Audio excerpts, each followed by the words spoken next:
the top 3 reasons for rejecting projects. Was it the team? Was it the indiscipline? Was it the lack of clarity on the business model? What are the, I don't want to bias you with No, yeah, things. yeah.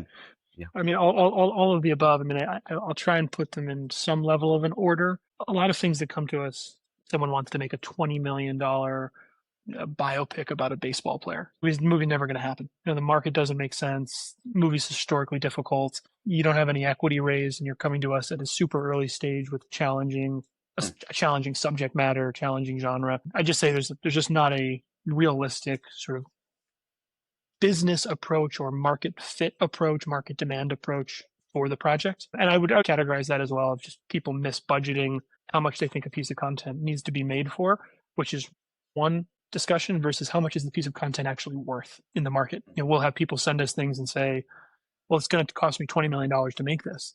The line producer may tell you that, but I can tell you that a buyer is going to buy it for $5 million. Who's taking the $15 million write down? It's not going to be me. That's not our business. It's not our business model. We're not interested in that.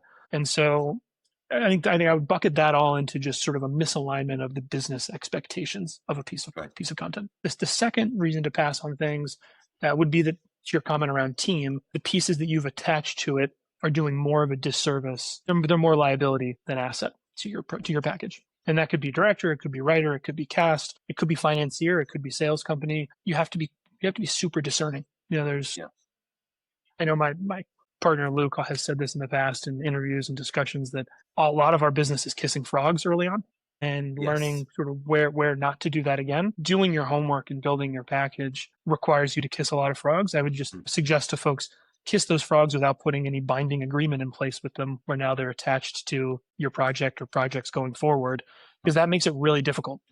There's internally, I won't say who the bank is, but there's an entertainment bank in town that circulates a quarterly blacklist of producers, buyers, distributors that all the financiers look at.